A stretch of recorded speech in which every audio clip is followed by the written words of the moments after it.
Even though there might not be a lot of people here, people watch them later on YouTube. So welcome to ELPCO's April 2025 community meeting. My name is Christina Robb and I serve as chair of East Liberty Park Community Organization. In the room, we have Jeanette Young, who serves as our secretary and treasurer. We also have Robert Goodman, that is a at-large individual, and he represents the area around 9th.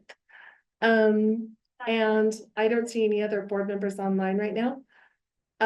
So we're going to jump right into getting information from Salt Lake City Fire. Thanks you guys for coming. Welcome. Does anybody have any questions for Salt Lake City Fire at all? Going to start with questions. Detective Fowles, you got any questions for the fire guys while they're here? Do I have any questions? Yeah. I don't think so. Okay, great. Anybody in the room have any questions? Nope, it doesn't look like. I will start off by letting you know that something happens this time of year. We get a lot of clogged drains in our neighborhood, and we really appreciate, because it's on the hills and stuff like that, we really appreciate the outreach that you've done around cleaning out the gutters, because when we get the big rainstorms, then we get flooding. So we just wanted to say thanks to your team who was here last time. We did an outreach on getting folks to clean their gutters, and that did help. So other than that, whatever you want to tell us, we're happy to hear about. Well, we're coming into the wildland season. Spring is usually a big part of the Salt Lake City Fire, all fire departments. Even though this district right here isn't really, I would consider a high risk area, but especially what's happened in California over the winter, we're kind of looking at all of Salt Lake City as a high risk area, and kind of doing some extra planning and doing a lot of mitigation and training and efforts towards that. Not reactionary, but it opened our eyes to what can happen under a wind event and a fire event. I mean, that happened in January, which is really weird. So we're kind of concerned about some things here. So that's probably our biggest focus right now in the spring, is getting prepared for that season.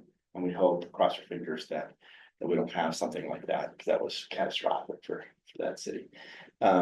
We'll never be ready for that event. There's not a fire department in the world that's ready, but we can do things to kind of stop the burning of those kind of neighborhoods, and we're kind of getting to that. So we're trying to mitigate the areas that would start the fire, so that doesn't begin here. So that's pretty much, I would say, our number one spring focus right now is that. Salt Lake City is growing, so is Salt Lake City Fire. We have a lot of things in the works that probably be happening to match the population. Been here 30 years and population's probably doubled since then. So especially those apartments that we were just talking about. And we've actually just recently been doing a lot of training in that style of apartments. I don't know if you know about this. Those are really challenging for us because they're just massive inside, and it's a high rise both vertically and horizontally for us. And so there's some challenges on those, and there's so much involved in getting our access. So parking, we mentioned earlier, and so our access is a big deal, so that affects parking. That kind of just, it's a spiral. That's why I said the planning and fire, don't usually connect, because we have to have those accesses. So that's a big emphasis. A lot of new things in the works that I probably shouldn't talk about, but the department will start growing to meet the needs to for the city. And the city's been great for always keeping what we need and ahead of the game. So we're one of the nice fire departments that get a lot of backup from the city administration and the community council and the community itself too. So we appreciate that. And if it wasn't for these community council meetings, this is where the activity and the conversation starts. So it does matter. So thank you for your effort for being here. So the folks that had just joined us or didn't know this previously, you know, we overlap with Sugar House, obviously. So we learned a lot. Meaning our community councils learned a lot about tall building issues with the Sugar House fire that happened. And we did go to zoning, and we actually had Tony at a couple of our meetings and did a couple of walk arounds to make sure that we were prepared and that we understood what we needed to advocate for. So there was that. And then also we need to probably again thank your chief. He passed this on. He had all of us, all of the chairs, come to a meeting down at the safety building. Need to go? It's me. Okay. You just mentioned the hydrant checks. Yeah. And part of our planning process for everything. Oh, well, yeah, thank you. Thank you. We have a fire. So Yeah. So yeah, everybody but us. yeah. Yeah, we're We're always, busy, sorry. we're always happy when you guys leave, when you have a fire call. So he invited all of us chairs down there, and we got to sit and talk about what the biggest issues are in our community. And even though ELPCO is not a serious wildland fire habitat, we do have a lot of the gullies and the riparian corridors that come down through our neighborhoods that are also very dry, and they're large and wildland-like. So as a community, we agreed at that meeting that we would support our neighbors in doing whatever we can to educate folks about wildland fire issues. And this was prior to what happened in Los Angeles. So, I mean, that was a big wake-up call. But just so everybody knows, the chief has had the community involved in preparing for this since the end of last year. So I think that they're making good progress towards the plan, and we can invite somebody in administration to come down and tell us about that if we want to in the future. So did I hear something about fire hydrants? Yeah, so but I want to add on to it, even though I said this is a low risk, I'm just saying comparative to some other high risk areas. Yeah, like. We've had some of our biggest fires in the middle of the city, just from wildland based or Yeah. starting. Mhm. So it could happen anywhere. I mean, a start is a start, and when it starts spreading into the homes, it's, you know, if there's wind, everywhere in the city has that potential. So it's not that we're not discarding this area, but it's a lower priority than some of the higher. But and it's usually the embers. Should be. It's the embers that, the embers could, in an event like California, embers Uh-huh. definitely would travel this far and further. All of Salt Lake City would be, you know, Mhm. potentially in danger. Mhm. And so we don't want that. And so fortunately, we get our big windstorms, unless it's a thunderstorm based, in the winter. So that kind of helps us. And our winter's different. Even though we're drier, the humidity level's a lot less, and we can handle it, I think, a little better than California. But you never know. No one would have expected a January fire in Right. California. So you never say never. And, you know, so all areas, you know, we're gonna be doing the ready, set, go. That's the entire city, but a lot of the focus will be up towards the mountains. Oh, that's great. And the grasslands in the west. Right. But hydrants is a big time of this year as well. Uh-huh. So you'll be seeing, I hope you can pass that on, and people watching this, that you'll see us opening the water. And that's kind of weird when we, especially in drought seasons, Mhm. sometimes we'll eliminate that, but it's very important for us to not check the individual hydrants, but the whole system itself. And that also feeds your drinking water. Mhm. And so our fire hydrants are connected to all the drinking water in Salt Lake. So when we're doing that, we're actually cleaning your drinking water, we're getting all that stuff in and out. So it's kind of a 2-for-1 process. So we're able to make sure that we have good systems. And we learned that's a big problem in California. It's got to work. So unfortunately, Salt Lake City has one of the best hydrant systems in the world. But they're old. Sometimes they go bad. So you'll see us all spring opening up the fire hydrants, and wasting water, but it's for a good reason. So we Mm. try to limit the amount of water, but it takes a bit to make those hydrant and that whole system work and know that it's working. So you see that. And we're an all hazard department. So if you have a problem, we are the ones that usually deal with it, with their partners at PD. So we're not just a one element fire department. So, we basically go and solve problems for the citizens. So we enjoy that aspect, because we have a lot of things. We have also on the medical side, we have chat program. We also have, which is an acronym for the community health. It's more of a psychological and drug overdose and preventative getting, we're finding that we're not able to really place them in the most appropriate places because the hospital is usually our connection to treating people. And that's not always the case to treat people well. So we, a few years ago, started a program. So we have psychologists or social workers on the streets with us and placing them in the more appropriate areas. And so that was a need. And then we're putting in smaller units. You'll see buggies with firefighters in it to go quicker, faster, and kind of reduce the heavy apparatus, the fire engines and fire trucks. So it's a more economical way of doing it. Plus it's a way for us to keep those apparatus in service for more of the significant problems that arise. So big changes in how we function, but good changes. We're kind of making a bigger difference differently. Right. So, yeah.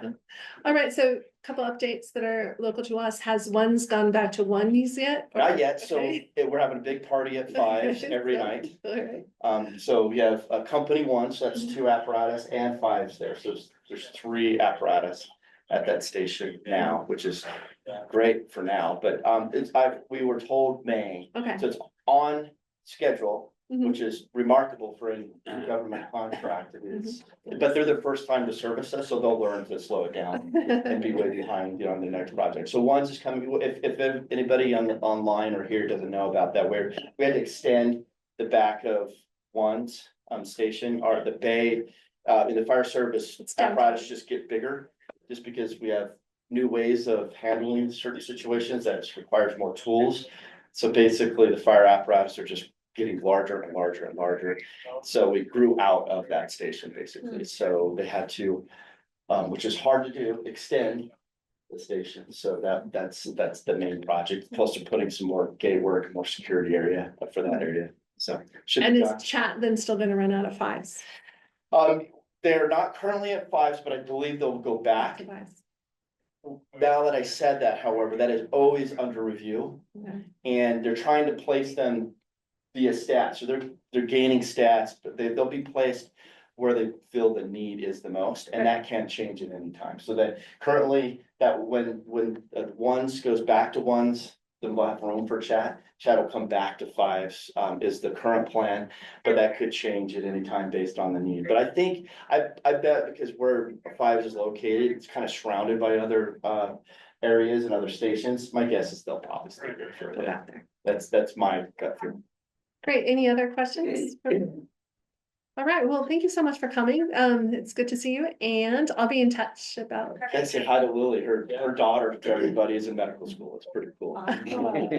I will. Yeah. She just, like I said, she just rolled in tonight, so she's going to be working some shifts with you guys. So Fantastic. yeah. Have a good night. Thank you so Ray. much for Thank coming. you. Have a good night. Nice to meet you. Bye. They were actually from Station 2, and that's how they knew, because she ran out of Station 2. So funny how small world, Salt Lake City. All right, online we have Detective Sam Follows. Sam, you're up. Righty, how's it going, everyone? Good to be with you tonight. So me and Christina talked, and I just wanted to tonight just highlight a couple of things on the website. I'm not going to really dive in a hardcore to the stats tonight, but if anybody has any questions, I can always bring those up. But we wanted to talk a little bit about some of the resources that you as citizens have from the SLCPD website. A couple of super helpful resources. So, and I apologize for those that may not know me. I'm Detective Sam Fallows. I'm the community liaison for District 5. And so, if you don't know me, now you do. So, So if you go to slcpd.com, there are two resources I want to talk about. So one is our police calls for service. So you access that by going to slcpd.com. You click on open resources, or excuse me, you hover over resources, and then you click on police calls for service. Nope, I take it back. Sorry. Open data. I apologize. You hover over open data and then you click on police calls for service. And that will bring up our calls for service. There are calls for service for the last, is it 48 hours, Christine, I believe? Yes. Yeah, 48 hours on there. Perfect. Okay, so we're gonna walk you through this because we get a lot of questions about this. If you go to the police stats, It should be at the very, very top where it says open data. open data right there. It's open data. Yeah, it's open data. And then you can go down to, it should say police calls for service somewhere. Yeah, there we Right there, go. calls for service. Yep, right there.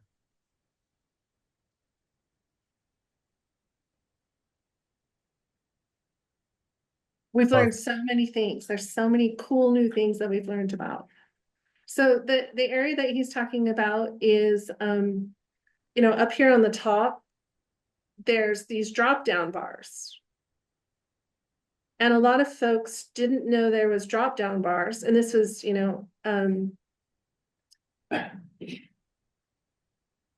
so go ahead, keep talking. So then we can show an example of whatever you. Yeah. So it's broken up in the last 48 hours. It has every call for service on there for the last 48 hours. There's a couple of different ways you can filter them, which is kind of what Christine is talking about. So you can either use the drop down boxes at the very top. So under like address, you can drop that down and you can kind of look for an address that's, so for instance, if you live near Liberty Park or something like that, you could look for an address that's near, 9th South 6th East or 13th South 7th East and then kind of go from there to filter it to find the call for service. So something, let's just give a scenario of you see the police were in your neighborhood 10 o'clock at night and they left the area, or let's just say they left the area around 10 p.m. at night. You're kind of curious as to like what happened in your neighborhood. You can go and kind of find an address that's near your neighborhood. That's one way to do it. Or if you go over under cleared time, so there's not a drop down box, but if you go to cleared time, you can kind of search by the most recent time as well. You can click on it and it'll bring up it'll go from most recent to least recent. I can't think of how to talk tonight. But or you can click it again and it'll put it back in order of most recent. And then so you can find it that way too, where you can kind of look at the time frame and go through those calls like that and say, okay, which one was it?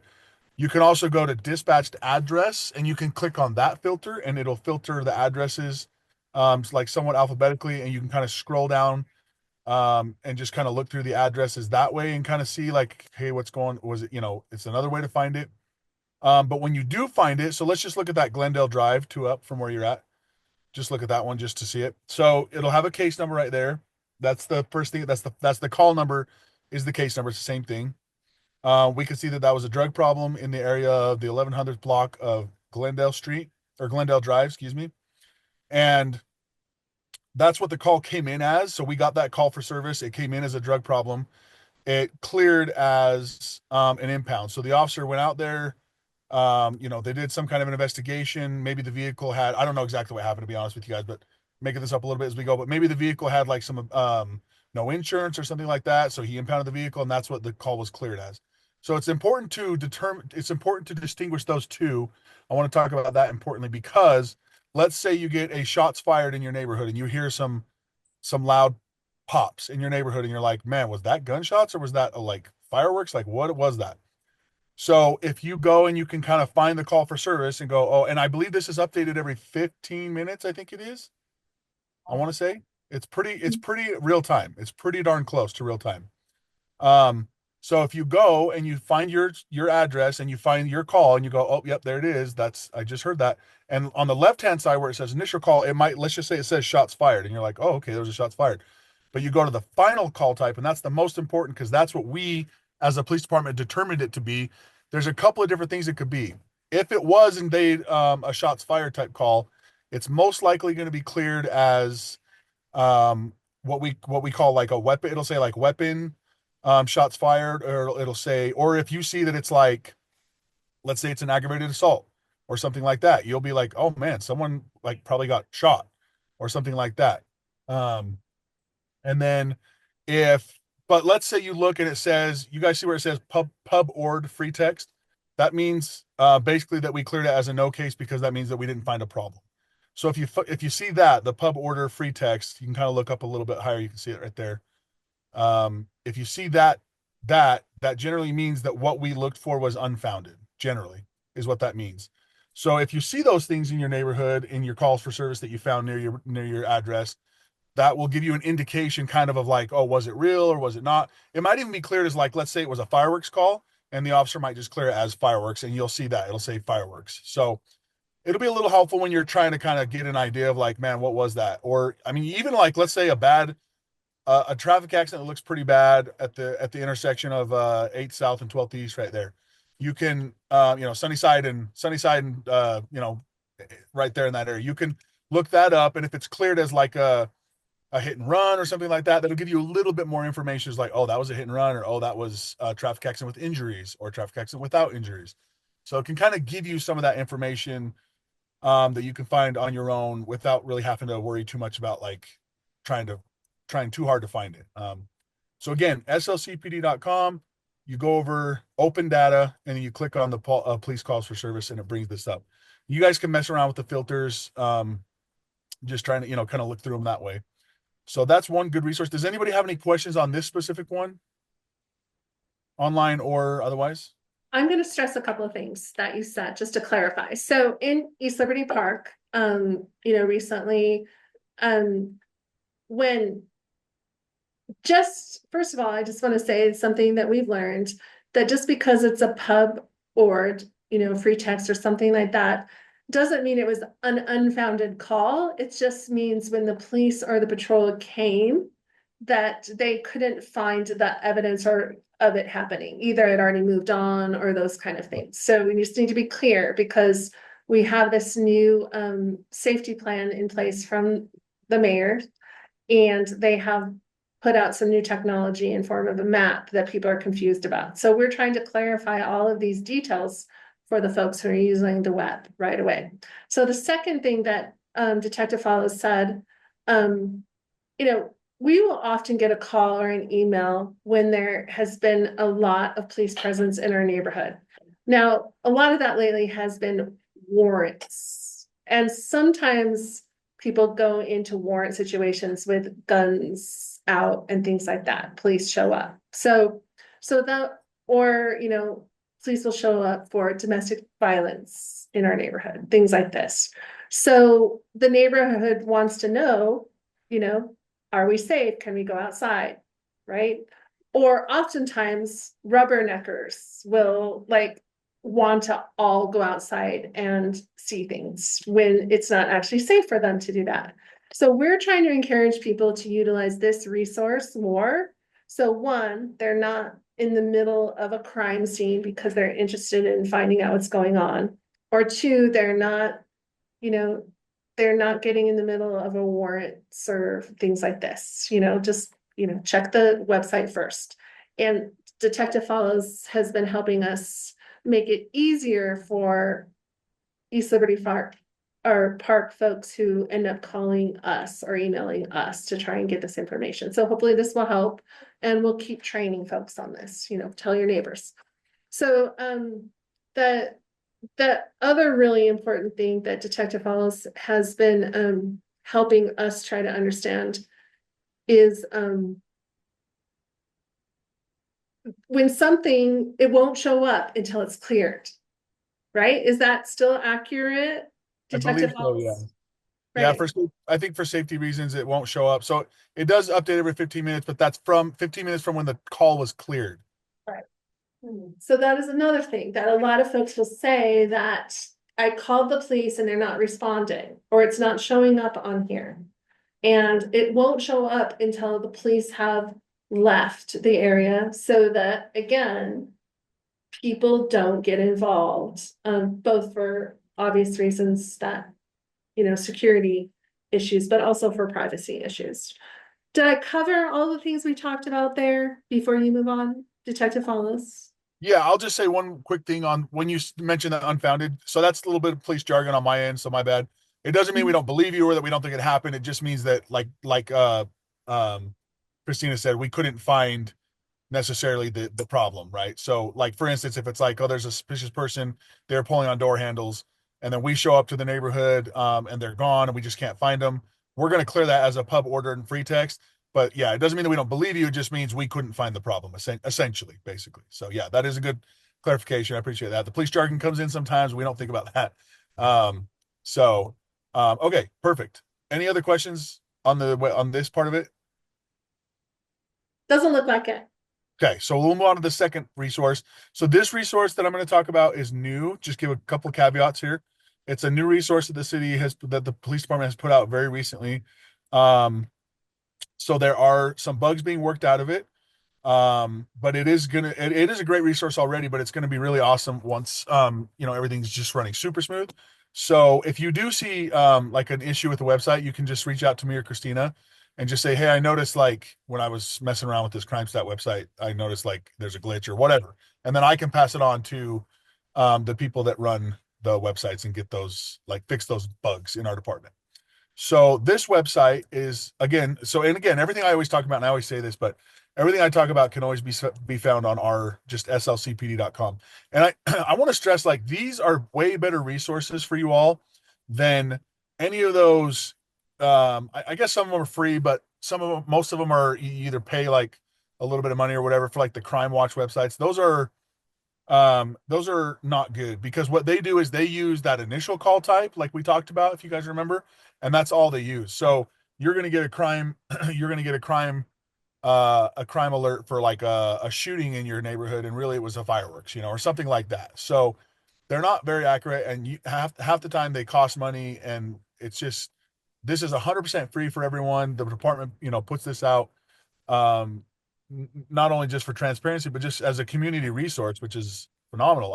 I worked for a couple different police departments, and this is nothing. I've never seen a police department do this kind of stuff. So Salt Lake City, we're very fortunate in this city to have a police department that spends money, time, and resources to provide these important resources to our citizens. So I urge you to definitely take advantage. But anyway, so sorry, back to the website, slcpd.com, and then you go to this one. You hover over resources, or you click on resources, and then you click on the one that says crime map, and that will bring up this new map. And then you click, I guess there's a link to a portal right now.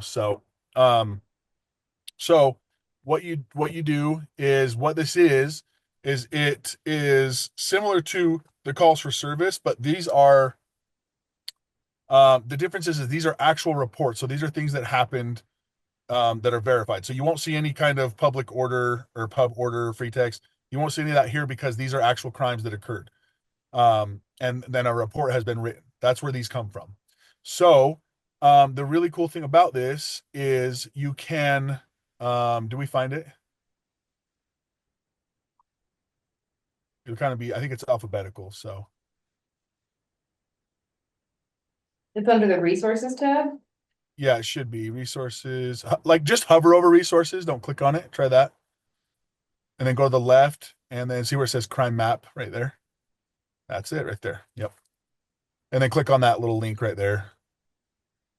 There's been 100 press releases come out about this, so it's, There have, yeah. it's well put out into the community, and this is why we're talking about it today, because we have received a lot of feedback, our community council.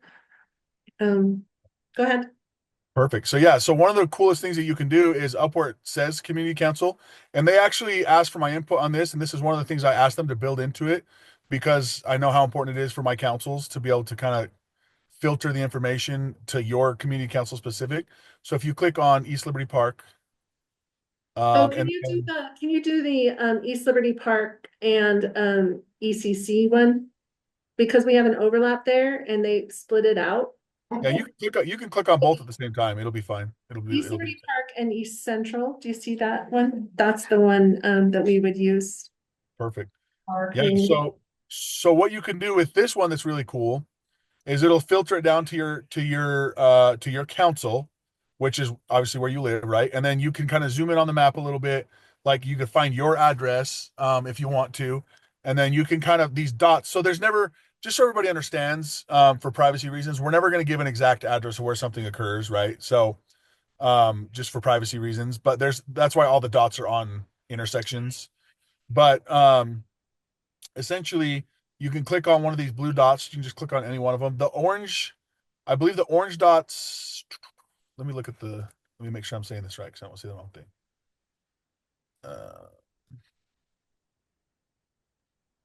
Yes. Okay. So the orange dots are what we consider violent crimes. So again, our violent crimes are like aggravated assaults, robberies, um, rapes, let's see, homicides, obviously. Let's see what else. Anything that would be considered, like a robbery of a business. Let's see if there's anything else I'm forgetting. Yeah, those are the basic violent crimes. It doesn't include, like, although it is violent, obviously, like an assault, it doesn't include like simple assaults where it's just like someone punched someone in the face. It's an aggravated assault, which is where someone could have, you could have caused serious bodily injury or death. That's what an aggravated assault is, right? An action that could have caused those things. So if you click, like, the orange ones are those, and then the blue ones are property. So you can kind of click on any one of those dots. It'll bring up a little bit of information. And then it'll tell you, like, okay, this was a residential burglary. Um, this was in District 4. This was, let's see, this occurred on October 28th, 2024. And and it gives you like a little bit of that information. And that'll just kind of scroll you through the different dots there. So essentially, uh, yeah, essentially. So, and again, it's going to give intersections, right? So not everything happened at that intersection. It happened at addresses nearby in that block, but we're not going to put a specific address. So you can scroll through those three and you can see the different things. Go ahead and click on an orange one. So we can see an aggravated assault non-family means like it was not a domestic violence type case. Um, and So just note on here that we actually clicked on the wrong things. We got East Central and ELPCO rather than there's a separate can oh, we there we go. I can was like, why is that pulling up District we go 4? back to the thing? There's one Yeah, that keep up. actually is a combination. Yeah. So unclick the Central City or East Central, excuse me, and click the Central. one below. See, this is a bug. I noticed, like, when you click, it takes you back up to the top. I don't know why it does that. I don't like that. Yeah, it's this overlap that includes this area between 800 900 stuff there. Now we got it. Okay, Yeah, good. we're good. Yeah. So that's So why it took off all the District 4 things. yeah, so you can click on any of those, and then it pulls it up into the. Well, I think you have to click on East Liberty Park as Yeah. well to bring up the whole. You can click on more than one at once. Right. There you go. There we go. Perfect. That So is that perfect, right? is the whole area. So that's the full area, including the overlap. And then yeah, you just, if you're like, so again, if something happened near your neighborhood, you can, you know, find the find the incident under the date that and you can just go to the map and go, oh yeah, my street's right here, and just zoom in and then find it and go, oh, that's what it was. It was a vehicle burglary, or it was a theft, or it was an assault, or whatever it is. So again, just a really good resource to kind of just um help you all understand a little bit more what's going on in the neighborhood with as much information as we can give out without having to do like public records requests and things like that. You can also, if you go to the top where it says violent versus property, you can filter in just violent if you're kind of curious, like, well, what kind of violent crime am I seeing in my neighborhood? And you can do that where it'll kind of show. So you can see like East Liberty Park, it's not terrible. That goes back into last year for sure. So um, you can filter it that way. So did we figure out how long it goes back yet? Did we actually get the date of where they're Yeah, I haven't 100% figured that out. There is about the data. Okay. I want to say, I wonder if it's, let's see.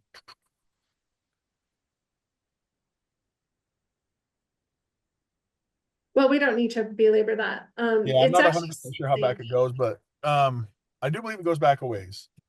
Mhm. So, any questions on this website? So again, a few bugs being worked out still here and there, but they wanted to put this out so that people have access to the important information that, is happening in the neighborhood there. So you could actually couple this with the calls for service website, and you could say, oh, this is, this is what it's saying, and then you could come here to just kind of clarify maybe even a little bit more if you need to, like this will get you a little bit closer. This basically has like a map function, so it's a little bit easier to find it. Basically, you just kind of find your house and go, oh yeah, here's the little dot that's the closest intersection of my house. That's what happened, right? And so, just another resource to kind of find, um, what's going on. Any questions on this one? Doesn't look like there's any questions, but I just want to again clarify what we're working on here in East Liberty Park. So our community council has, of course, been invited to work with the ex-chief of police on these statistics. We met with him multiple times, or their organization, and their technology crew is ongoing to help with like citywide safety. So we've been involved in that.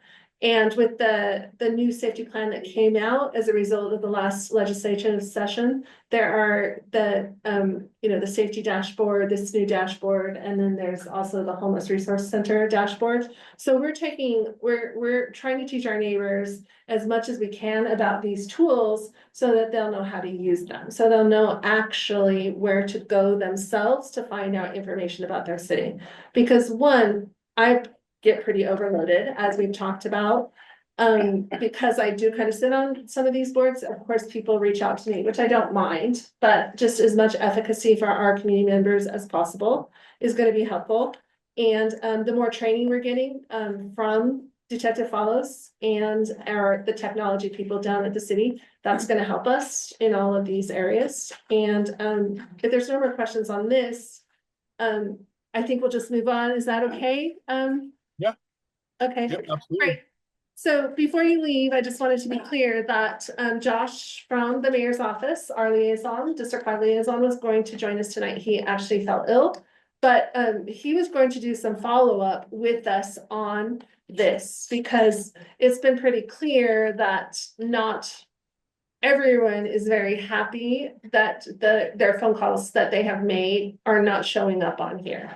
We're not exactly sure where the issue is or why there's an issue yet, but it's so new, nobody has been having a lot of time or energy to dig into it, especially with the major police resources right now happening over on the west side with the Jordan River Trail, and also having a new police chief. So East Liberty Park, myself and my team, the safety team, are going to continue to work to try to put together this data to report back to the community. And again, even though our meetings are getting small, the work we're doing behind the scenes is only increasing all the time with folks from our community who are reaching out to us to try and find these things out. So we're going to keep working in those areas. So if there's nothing happening here, we'll just move on, skip over all of Josh's area. And Detective Follows, myself and Josh will continue to try and kind of weed out the issues, I guess is what we're doing. Is that the correct way to put it? Yeah, absolutely. I'll just add one other quick thing too. In addition to the Jordan River Trail, you guys might have seen or hopefully you've felt already. We've increased our police presence in Liberty Park, Herman Franks, and those surrounding areas significantly. Uh, again, for the same reasons. We're trying to tackle, some of the drug issues we've gotten reports of over in Liberty Park and Herman Franks, and just some of the overall health and safety issues. So just wanted to add that as well, since you guys are so close to the park there. um, I also have a comment about that I would have forgotten about. So thanks for reminding me. So we're also working with Fair Park Community and the team that is doing the safety work on South Temple. And by combining forces with West Side and other community councils all around, we have been tracking the drug problems. Our citizens have been tracking the drug problems in Liberty Park and reporting back to Andrew, who is over, he's like our homeless czar for the city. So Andrew Johnson, if you guys don't know him, he's fantastic. But up until actually I left out of town. So up until last week, we weren't seeing signs of the fentanyl use that we're most concerned about, because it is, one of the really just damaging, easy to think. So I want to remind everybody in our community here to make sure that we're looking for like something that looks like the fentanyl fold, where people are literally bent over, like they're going to fall over. And if we start to see a big uprise in Liberty Park, that means that the drugs have come there, and that we just need to make sure we talk to Detective Follows. All of you guys can contact him directly, or we report it in some way above patrol. So, patrol is great. I mean, they have been great. They've been out there in the park working with us, but we also need to make sure it gets pushed up to the administrative level. Because again, Operation Rio Grande really did clear stuff out of that problem area downtown, but unfortunately it pushed things into other parts of the city and neighborhoods. So now we're doing Operation Jordan River, and it's really up to our constituents to be the eyes and to make sure that we're not just seeing it get pushed everywhere else. So that's all I'm going to say. Anything else on that? David? I don't think so. I will say this. A major positive that's come from the Jordan River Trail and the other issues is I've just got word recently that so I don't know if you guys are familiar with what's called like blues. They're the little fentanyl pills. If you've heard of that term, they're called blues. If you're not familiar with that, it's a good thing. You shouldn't be, but if you are, that's okay. Blues are a little blue pill. It's made of like, ideally what they say it's made of is like fentanyl. And that's what you might see someone like smoking out of a tinfoil with a blue pill in the middle of the tinfoil, things like that. So, the positive is you used to be able to get a blue even just like a month ago for about anywhere from like $2 to $3 a pill, which is extremely cheap. And now they're going for, 5 times that. So, what that means is we're making a dent, right? Because it's about supply and demand. And if there's no supply, then and the demand is still there, then the price goes up, right? Just like anything. They use economics just like we do. So, so it is a positive thing. It's not it's anecdotal right now, essentially, but it is anecdotal evidence that things are going in the right direction, to a degree, right? I'm not saying like we've solved the drug problem, but I'm just saying like it's a positive thing to see that I think is a pretty significant change. So Right. yeah, just be on the lookout for like what Christina said, pass that information on, so that we can, because we have our bikes units now. As you guys probably remember, the bike units are under the CID the division now, and so that is a division specific for the the homelessness issues, the just all any of those issues relating. And so all our bike units are under that unit, under that one, division. And so they essentially are able, if you can pass the information to me, I can tell them, hey, we have these are the problems we're seeing in Liberty Park, and they can attack that. Because we've got bike units most of the time, most of the day and night. So, and most of the days of the week. Um, so yeah, we can attack that problem. They're spending a lot of time in Liberty Park right now. So now is a good time to get tips in for things you might be seeing over there, because we've got a lot of police presence over there working on that kind of stuff. So I'll just end it with that. Okay, we have one more question in the room. Go ahead, David. Detective Fallows, I just want to thank you for providing this information. I didn't know anything about it until you mentioned it, especially the police calls for service. And my question is, are the calls for, so I did a kind of a quick count of the calls for service today. There's probably been about 500 since midnight. Yeah, and if my math's correct, that's probably about 20 to 30 an hour. It's probably Is close to that that. typical? Is that typical? Oh Or- yeah, Right. it's just going to get way worse. So I'll give you an example. Okay. Right now, as we sit like right this exact moment, our case numbers and our case number correlates with our calls, right? If you remember, I said that. So our call number right now, we're at 92,500 ish for the year so far for the last 4 months. Um, like your average police department in Utah is probably sitting anywhere from like 5,000 to like maybe 15,000 right now calls for service, and we're at almost 100,000 in Salt Lake City. So it just gives you the idea of like the difference between us and other cities. You know, even a busy city like West Valley is probably sitting at like maybe 20,000 right now, right? But we're at almost 100. So it's just Salt Lake City is just a beast, man. Like I said, I've worked for a few different departments, and this city is just different. It's just the calls for service just come in all the time. So it is, yeah, that's normal, and it's just going to go up for the summertime. It's going to get probably 3 times that, you know. So um, and I'm glad you bring that up because it is important for our citizens to understand as well. Like we have to prioritize our calls, as you guys understand that. But sometimes when we can understand the magnitude of the calls that come in, it helps kind of understand like, okay, that's why it took an officer, you know, an hour or two in the middle of the summertime to get to my call about a, you know, like a theft or something a little less serious, when we're having to deal with like stabbings and shootings and other things. So it just kind of helps bring some perspective for our citizens of like, yeah, this is what our officers are going through. They're having to deal with all these different things. So I do appreciate you bringing that up. Thank you. Cause yeah, it is daunting sometimes. I'm not gonna, not gonna That's a good sugarcoat it. question. No, thank you for Thanks. that Sure. question. Yeah. All right, well, thank you so much as Yeah. always. Thank you. Detective Fellows, we appreciate you. Have a good evening. Of course. You as well. Thank you all. Good night.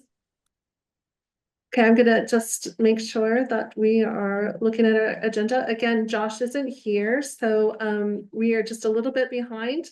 We have online Stephen Goldsmith, who is actually somebody I've worked with over the last 2 decades in different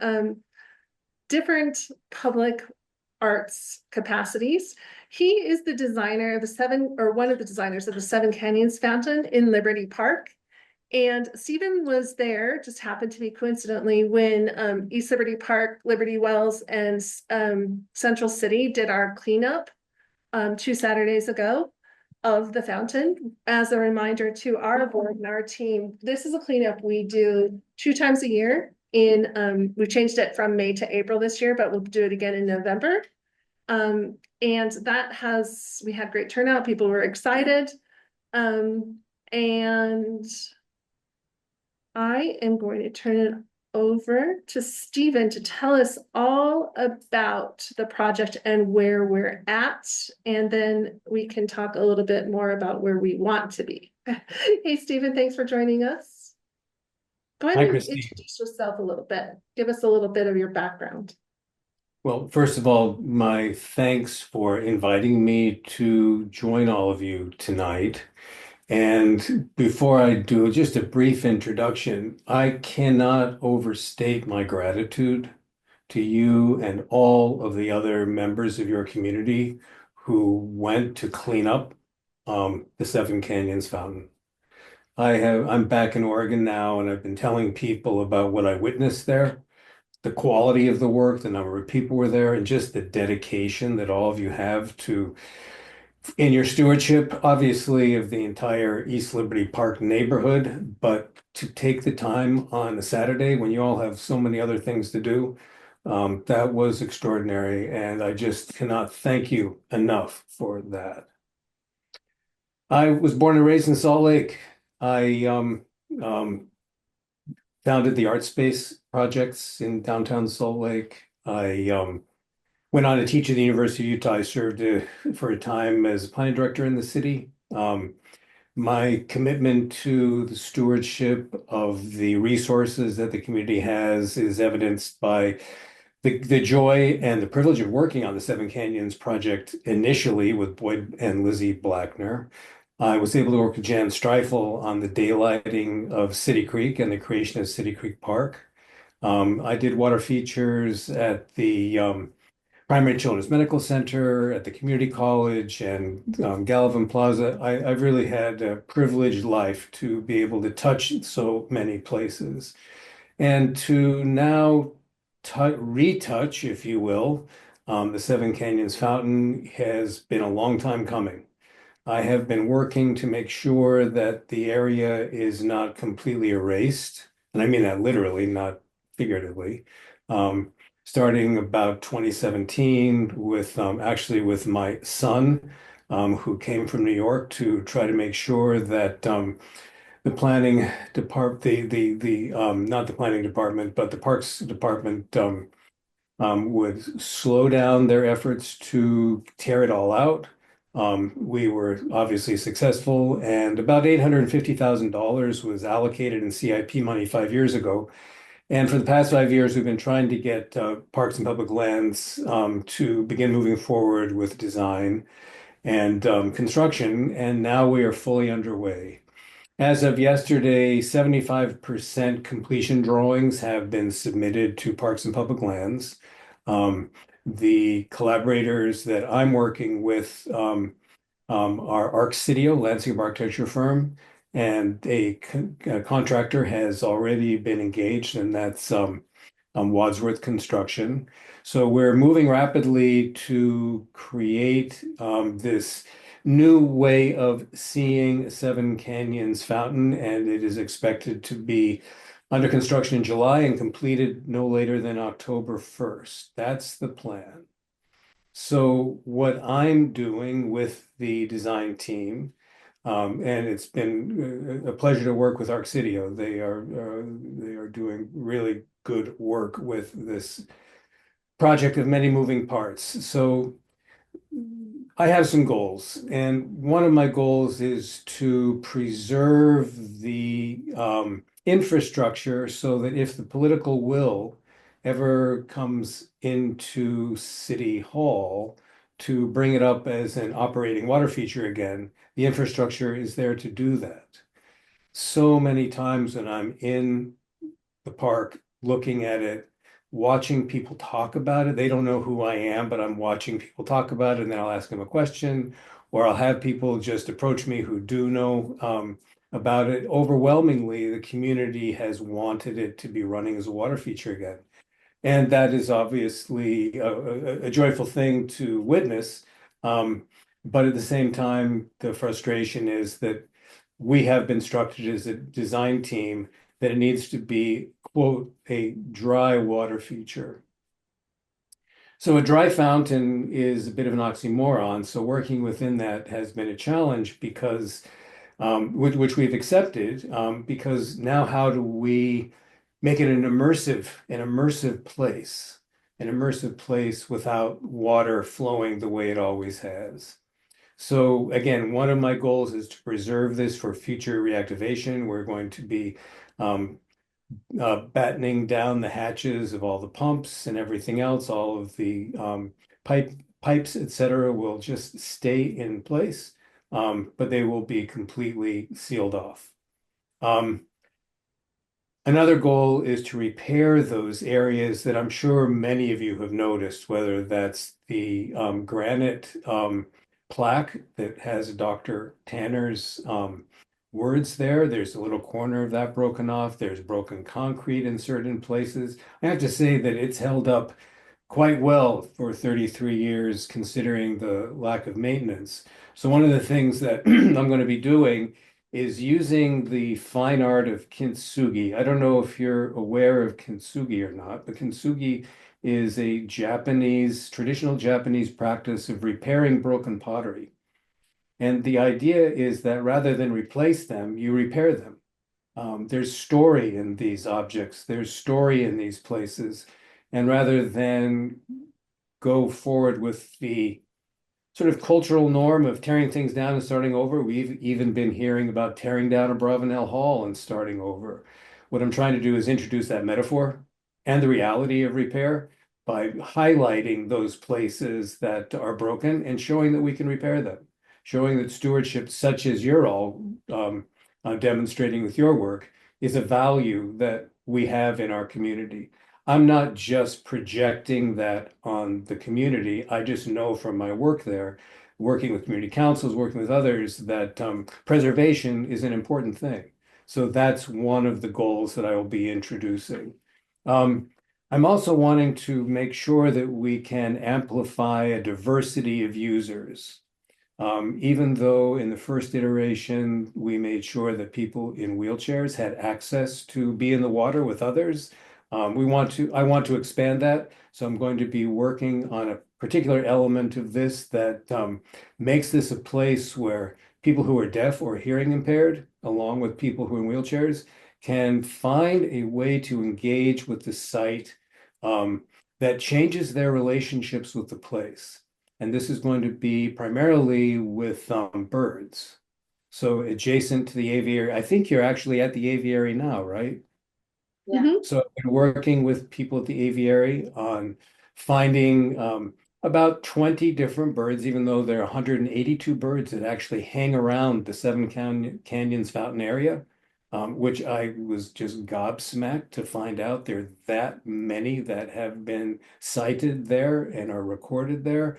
We're finding about 20 birds. I'm going to be making a particular object that will allow people who are deaf to begin to have some contact with birdsong. Imagine what it might be like to be hearing impaired and to never experience the joy of a bird. I'm working with some ornithologists around the country to find ways to do this. We're really close. Um, we don't know how well it might be received, but we're making every effort. And this has never been done before from everybody we've spoken to. This will be the first place in the world where people who are deaf or hearing impaired will begin to have access to birdsong. So stay tuned, and you'll learn more about that. But this is a very rich part of the project. Another part of the project to make sure that it is changing our relationships, enhancing our relationships with Bonneville Basin, is to bring in some stories of First People. Each of the canyons will have a new name along with their colonial names. They're going to have the names of the canyons from the Shoshone, Ute, and Goshutes. I'm working closely with the state. I'm working closely with others to make sure that those names are there. For many years, we've known that City Creek was named Nopopa. We have all 7 names, but not from all the tribes. So that's one of the things that is we're working on now. I have to say it's fascinating to know that the languages change slightly amongst each of those tribes. But that's another thing we're introducing. When I was doing a walkthrough last month with members of the northern band of the Shoshone, we discovered that there are ways that we can use the space for telling their story, that they can use, not me, that they can use the space for telling their stories. We're going to be introducing some markers there that, as you all know, we have those 5-inch by 5-inch granite tiles, which show things like the state capitol, or we have the padlock to show the locks up Little Cottonwood Canyon. We're going to be adding some more of those, which are have been decided by, and in some cases will be drawn by members of the Native American community, that will establish ways of understanding that those canyons were trade routes. Those canyons were places that people didn't necessarily go up to ski or to mine, but they were very rich and important places in the lives of First People. So bringing that element in is a rich part of the work. As far as the Great Salt Lake goes, we're redesigning the Great Salt Lake and bringing a lot of attention to the fact that it is a wounded place. The stewardship of, I'll let you name who you want to name, as we have found I would say the erosion of certain parts of our natural environment. Is something that we are all working hard to try to heal and repair. As you know, the Salt Lake City Arts Council received as you probably know, the Salt Lake City Arts Council received a $1 million grant from the Bloomberg Foundation to focus on the Great Salt Lake. And So in keeping with that, we are creating a way that people will be able to bring water to feed the Great Salt Lake. So water won't be completely gone, but it will be a place where mom or grandma or brother or sister will say, come on, let's go today and feed the Great Salt Lake, which will literally be what happens.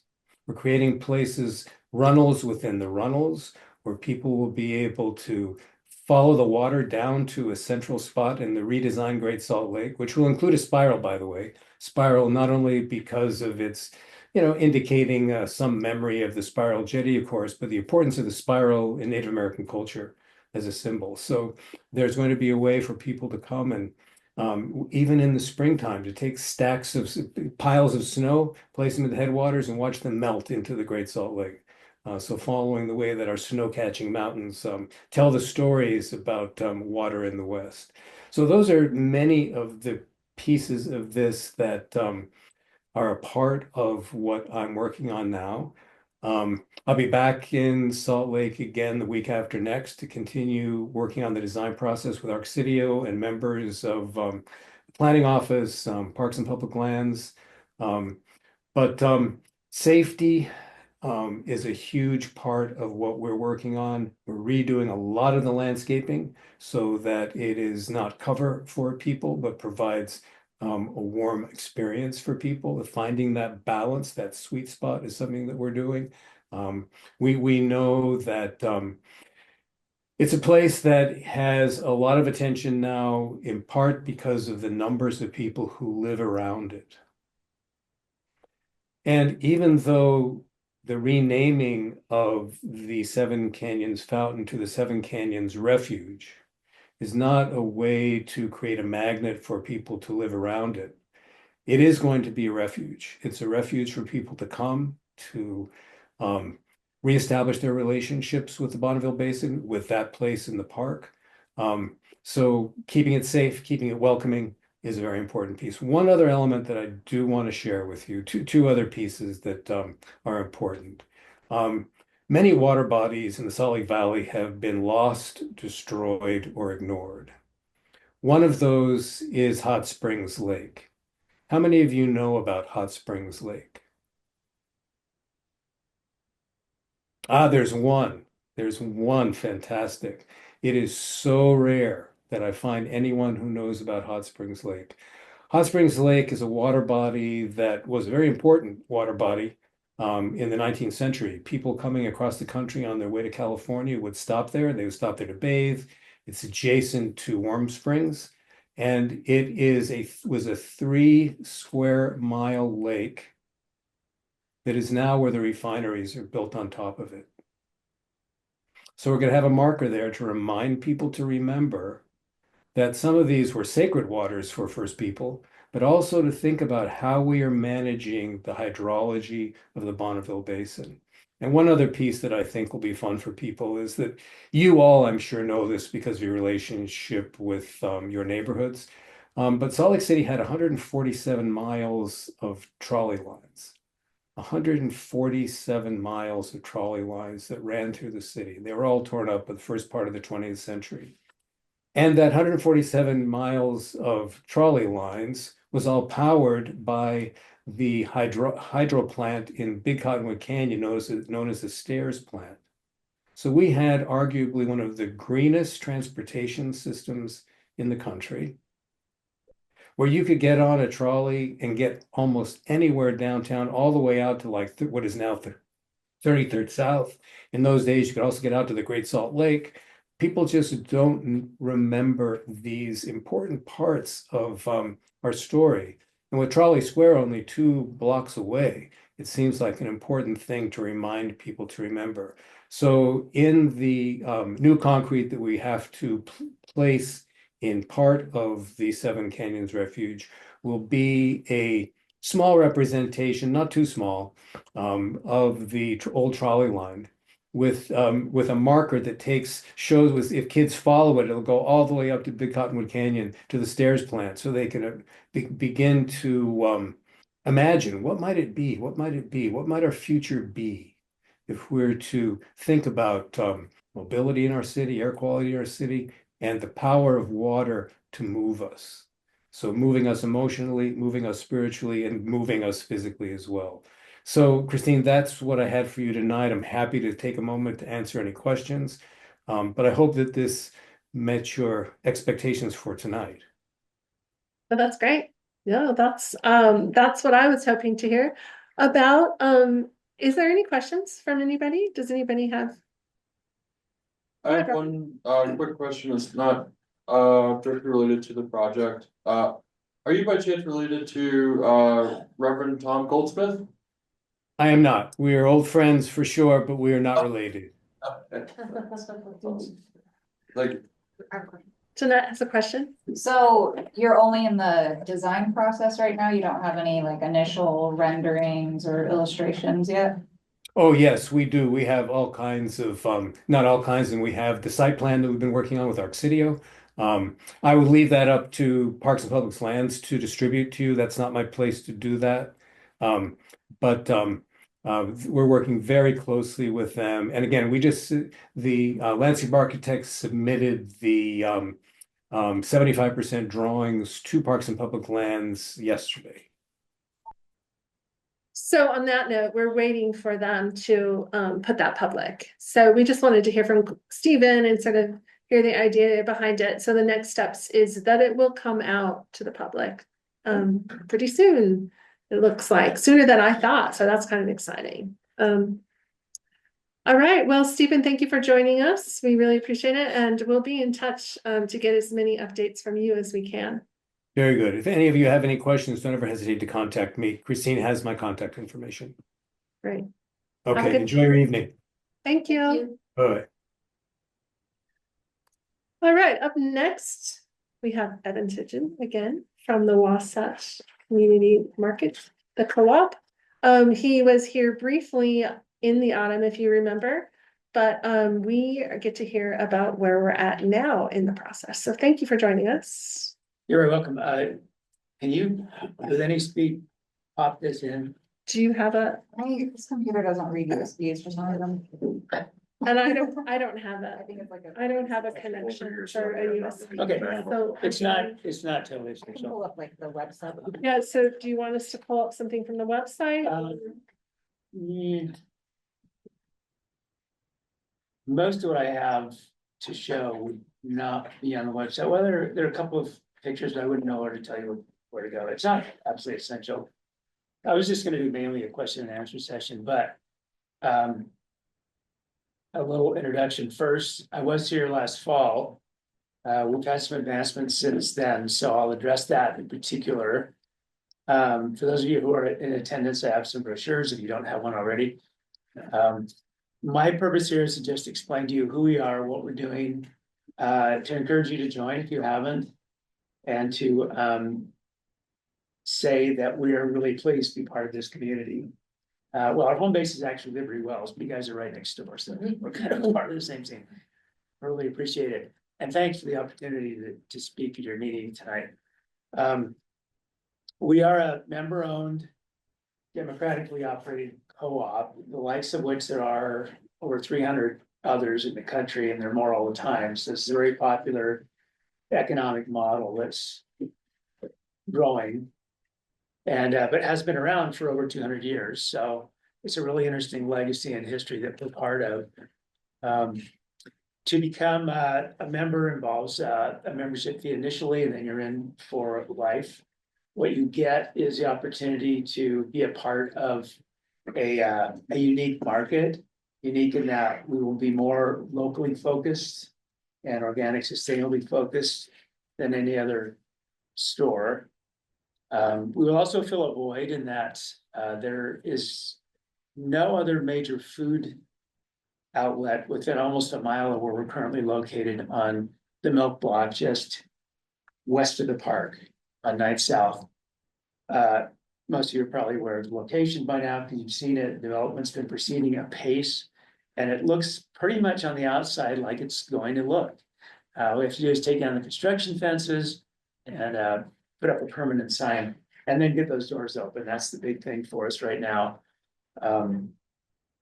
We are currently in an extended capital campaign. We need to raise some pretty big bucks to pay for the very expensive things that will be the final touches in getting the store open, including the refrigeration units, the refrigeration itself, our POS system, the cash registers, the shelves, the goods to stock the shelves with on day one, and then finally hiring our general manager and staff. All these things are very expensive. And so we are only still in existence as a movement because we've been really careful with how we've handled our money.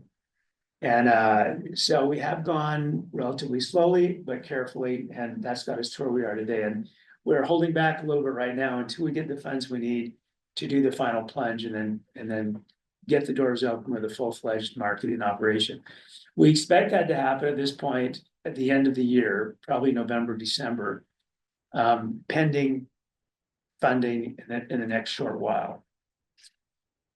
So in a nutshell, that's where we are. I would like to take time just to answer questions of any sort, like what are co-ops? Who are you all? And so forth. Yeah, What are your fundraising goals? What do you need? we need to raise about another 1.75 million. Yeah, we have numerous grant proposals out, and we're optimistic that those might scare up a good part of that, if not all that money, but we're still soliciting donations from the community at any level, and especially we're emphasizing our investment program, where you can actually buy shares in the co-op. I probably mentioned that the last time I spoke to your group, but that's still ongoing. So you can buy a regular market type share, which earns a dividend, and help us immensely that way. What's the name of your nonprofit? It's not a nonprofit. We're a for-profit grocery store. Okay. But as all co-ops, we're different because our profits either go back to the members, or if the members so choose, it goes back to the community.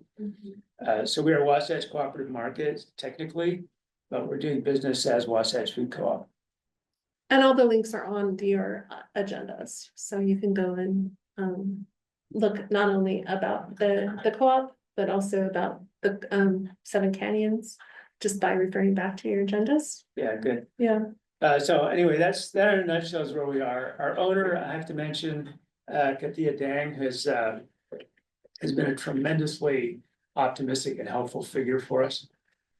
She's kept we have a lease on the building currently. She's kept the lease very low, and will do so for the first few years of our operations, and very enthusiastic about having a co-op in her space there. And just really a cool person. It was extremely fortuitous that we found her, and that we found that location, which, as most of you probably know, used to be the Southeast Asian market. That always gets mentioned to locals. You know, oh, are you where the market used to be? Yes, we are. Isn't that great? You have another food store there now. And we've given some thought to actually honoring that history by having a section of our stores set aside for kind of favorite products from that market. We don't know if that's gonna happen. Any number of things can happen, but it's kind of up to the general manager, but that's gonna be a pretty strong suggestion. So hopefully you're interested. Hopefully you'll join. If you have further questions, I can, Christina has my address. You can address me directly. I'm on the board of directors. And I'm also working on our policy documents, and I'm actually the second oldest member of the board now in terms of tenure, and the oldest in terms of years. So those are my distinguishing features, but I can answer most of your questions. So please send them along. Great. Thank you. Thank you for coming back. So the majority of the milk block building that Katia's development, and of course, I'm certainly, you guys all know it's on 900 South between 400 East and 500 East. Is that, like you said, you plan on opening about November, so it looks like it might be done sooner. Is that accurate? Yeah, some of the development there actually is essentially complete. Yeah. The apartments on top of the building, which were not there on the Mhm. original building, Mhm. those are almost done. And in Okay. June, they'll be available for occupants. Okay, so Including Equality Utah is gonna be one of the occupants there. It'll be their first brick and mortar office of any substance, I understand. So that's pretty exciting. And there are a number of other businesses adjacent that are still under development, but coming along quickly. Ma's Pizza will be on our west, there'll be a pizza place. There'll be an Asian dumpling place on this side of the co-op. Co-op's gonna be in the middle of that building. And then there's a brand new building on the northeast corner of the block there in the parking lot. And that was built because the city didn't allow the owner to build to sustain parking there for some reason. But there's gonna be 3 new businesses there, including a flower shop, wine bar, and another one I can't remember right now. One other factor I need to mention is that we are giving tours of the co-op. So if you are a member owner and would like to actually see the inside of the store, watch for signups on our website or get in touch with me. They have been hugely successful. People go on these tours and they come out with their eyes wide saying, wow, I think I'm gonna invest now. It really works. That's great. It's pretty exciting to see the real thing. All right, Evan, thank you so much. You bet, And thank you. we will be in touch. Yo. I have a One super more quick question. Yeah. So I am about to wrap up a master's program in the city planning at University of Utah. They have a professional project program where you can essentially get free labor from a young professional for the fall and spring. So if you need help with community engagement, public engagement, anything like that, that kind of overlaps with city planning. If that's something that would interest you, I think I have your email, I can send that your way. I can send it to our outreach committee, who are super active and really on fire right now. They might be interested. They're very good at taking resources and making optimal use of them. So sure, it would be great. That's awesome. We have an event, one more thing, we have an event tomorrow at the Patagonia Outlet, which is, it's a multiple org event, but we're part of it. So if you want to chat with me and others in the group and have a little bit of a good time, come to Patagonia tomorrow about 6 to 8. Great. All right, thanks. Thank you. All right, we're gonna move on in our agenda, and here we have our good friend Grant Miller, who is also our Utah State Legislature for District 24.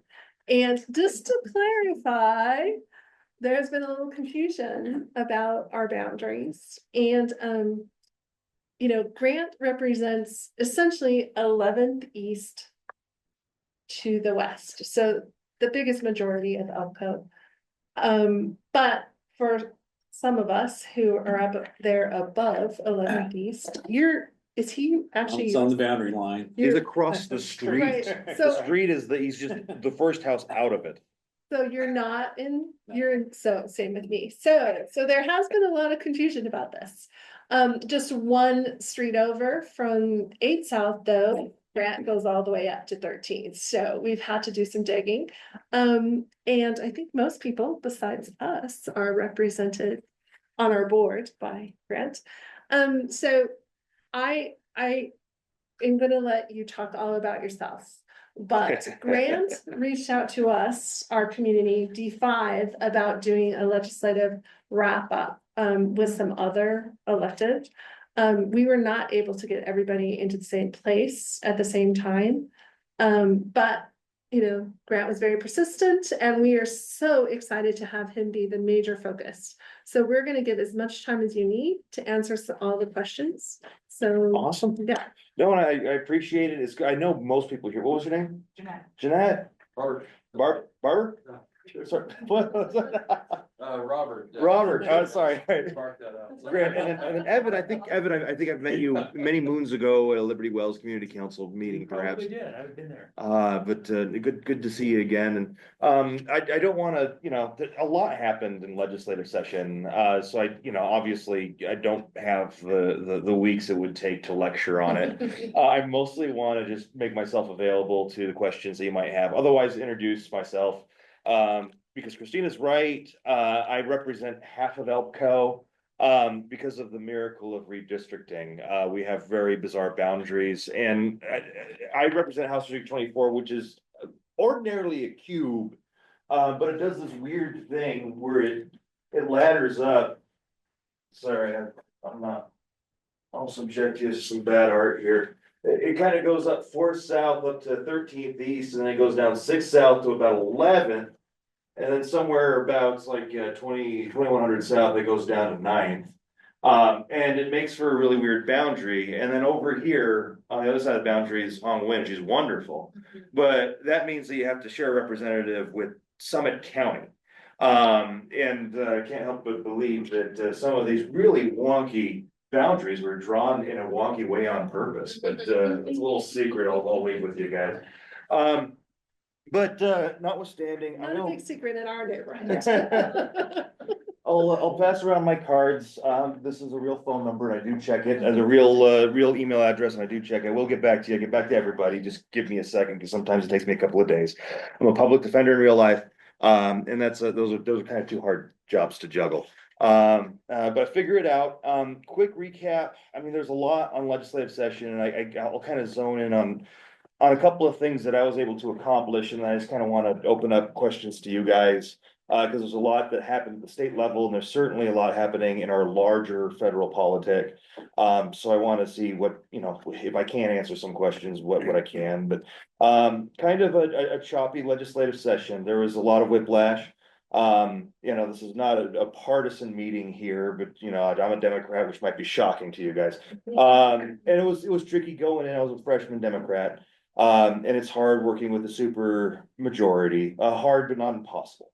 I'm glad to deliver news. I was able to pass 4 bills and got a major appropriation for the Food Justice Coalition, which provides meals for vulnerable individuals and families. Passed a bill that is going to become law in about 10 or so days, which I'm excited about. The reforms court fines and fees helps people pay court fines in alternative ways if they're in the criminal system. Helped pass another bill that reduced barriers to becoming a social work coordinator in hopes that we could further address our homelessness crisis. Passed a bill with Senator Pitcher that added protections to protective orders for victims of domestic violence. And passed a bill with Senator Weiler that formalized a DUI sentencing matrix for severe DUI. So before this bill, there was a lot of inconsistencies with the way that judges would sentence people that had DUIs that resulted in serious bodily injury or death. And this provides more consistency across the board, so that way we can have uniformity in sentencing of more severe alcohol-related crimes. Like I said, hard but not impossible. And I like to think that we're just getting started. That said, these are drops in the bucket compared to what the legislature kind of did in the opposite direction. That said, there's a lot of things that the legislature wanted to do at the beginning. And these things looked very, very, very, very, very different by the time that was done going through the hopper. When we started session, the legislature was hell bent on getting rid of mail by voting. That's not going away. And I don't think the messaging got out on that at all. But they wanted to get rid of mail by voting. They're trying to attack it. They did successfully sort of make vote by mail a little less accessible. But I think that we're going to be able to have some wiggle room with it. We were able to erode down the bill. So that way now when you get a ballot, you can still mail it in, but you got to add like your last couple of digits of your social security number or your driver's license, something like that. And that law won't go into effect until like 2028 or something like that. The Senate put that provision in, and I anticipate that the Senate is going to further erode it in further sessions. They would have created a date to employ that law sooner if they didn't want to take another whack at it, I think. And so I don't think that we're done there. They had a lot of noise about immigration. Immigration stuff is scary at the federal level. The state wanted to get involved. The good news is that the state bills really effectively don't do anything. By the time that we amended it down, they're trying to amend the criminal process to create a wide net to get people with misdemeanors. And while that bill did pass, the bill was watered down to pretty much mirror what the federal standard already was. And so the bill doesn't really do anything, which is good news. The bad news is the federal government's just off the rails when it comes to the way that they're treating lawful residents right now, let alone those without status. And so what I'm trying to do is compare what the threat was versus what we wound up with. But it was an onslaught. We had about 500-600 bills that came through, and a lot of them were very difficult. I think one of the things that people didn't really notice that happened this session is that 50 of those bills were passed were new criminal penalties and criminal enhancements. And one thing that kind of worries me about that, like it's important to, community safety and crime, but a lot of these were politically focused. And what I'm worried about is a trend where the government focuses more on punishing people because of political speech and political ideology, and less on actual protecting of victims and community safety. The bills were all over the place. Some of them were sincerely geared towards community safety, but other than, there was a bill that was introduced that would make it a jailable offense of 6 months if you wore a mask to a public gathering or protest. Fortunately, that provision didn't pass, but that's an example of the direction where they're trying to go with censoring political speech. Not trying to scare people, but give you insights into like the inside baseball that was going on. So that's, I don't know, a very, very shotgun blast of a couple of things that happened. And I could talk here all night about my experience up there, but I want to just open it up to everyone here about what questions you have about our last legislative session. Unless you don't have any, in which case that makes my job really easy. Well, just off the cuff, and then we can open up to everyone else, the stuff that you and I have already met and talked Sure. about. So something that happened in East Liberty Park, and again, we haven't really had a chance to speak to this as a board. This was an opportunity tonight, but I think we'll go over this as a board meeting, is that there were a couple of big bills that came into play. One of them in particular was the SB 195. I'm getting confused now. The roads bill? Yeah, the roads bill. Mhm. 175, 195. Yes. 195. So it was a transportation bill, and I sit with the mayor's Vision Zero task force. So although transportation is not my forte, I focus more on access issues, especially for youth and education, and safety. It came back to ELPCO pretty hard because we tend to be supporters of the city's livable streets. And we tend to be supporters of not just bicycles, but we want complete streets. So in ELPCO traditionally, and since I have been chair, we've been focusing on all the modalities of travel and trying to marriage them together. And again, on 11th East, David was a big spokesperson, myself, Marshall, some other people really worked for the 900 South reconstruction project. But ELPCO has taken some heat from our neighbors who don't particularly like the livable streets as they have turned out. A big issue for us inside of East Liberty Park was what happened on 8th East. And then also just to the east of us in Yellcrest was the 13th South speed bumps that was met with a lot of resistance from some of the folks up there. But then most recently the sort of public faux pas that happened on 1700 South with regard to letting the folks around there know about potential parking being converted to bike lanes. So, without calling anyone out, there was definitely some communication issues around that ELPCO got brought into. And we found out pretty heavily and handily from our neighbors that they were going to talk to us about it because they didn't trust us to represent their views, and that they were going to go straight to the state. So ELPCO, full transparency, ELPCO, I went to both our councilman Mono and to the mayor's office and let him know that we were losing constituencies who feel like they are not being listened to by the city, that there isn't an avenue for them to be heard, and that,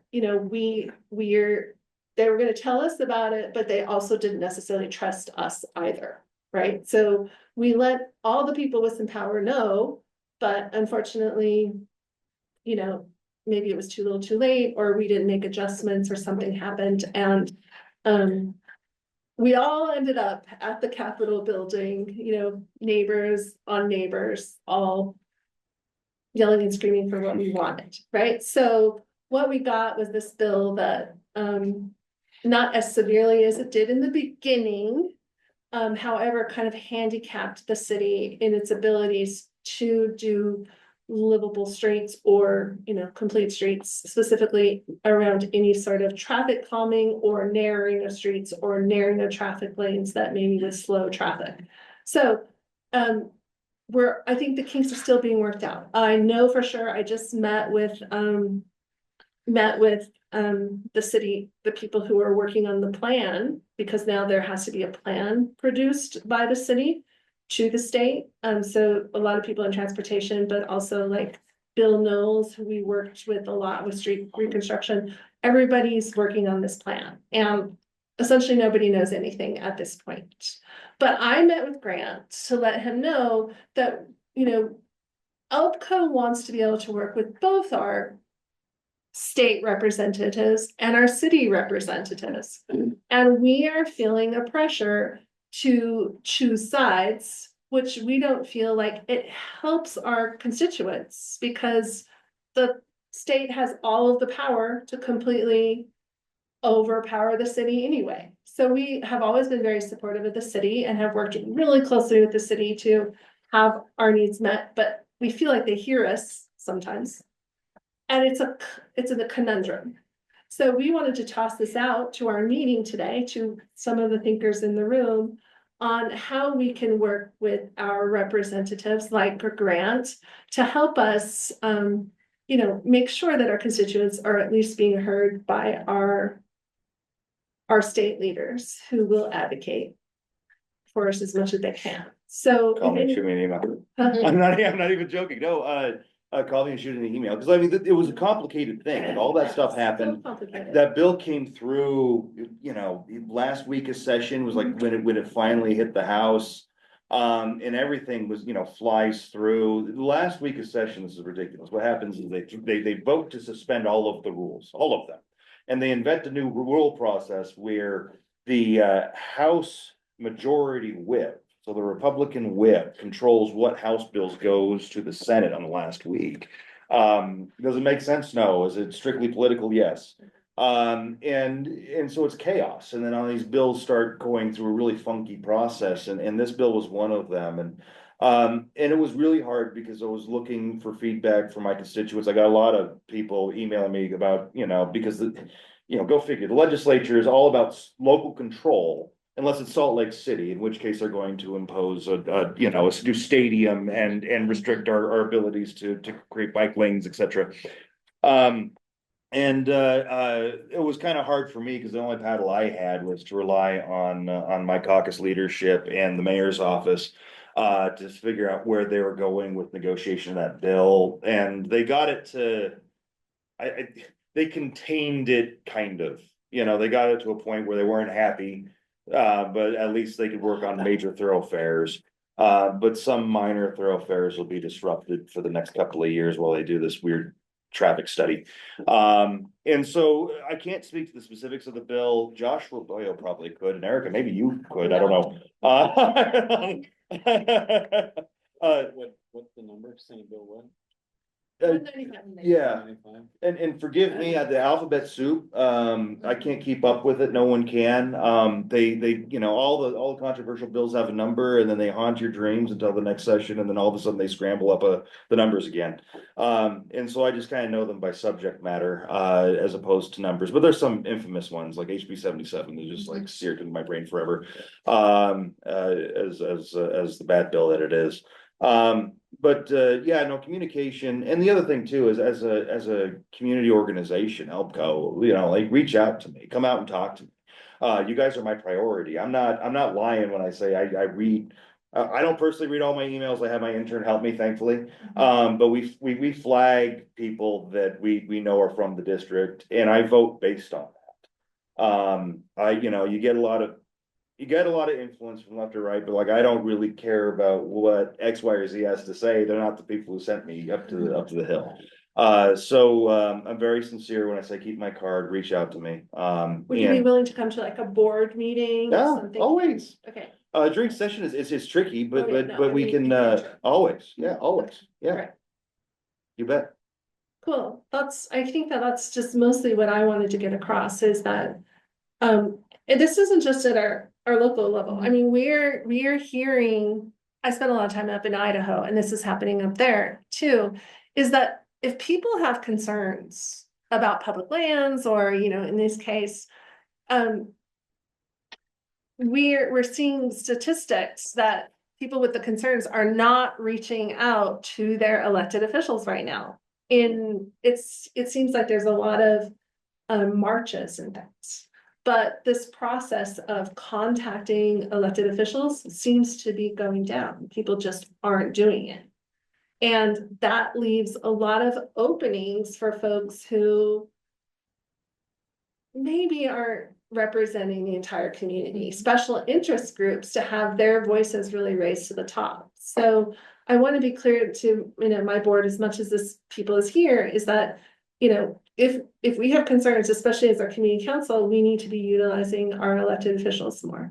And I know that I interact a lot with our elected officials, but we need to figure out how to get our community council more involved in that process. And I think we'll take advantage of Jeanette's strategic planning and stuff to get that done. So the other thing I wanted to ask about, if nobody else has anything, something that's important in our community is a bill that you worked out that didn't pass, didn't go very far, having to do with the education and the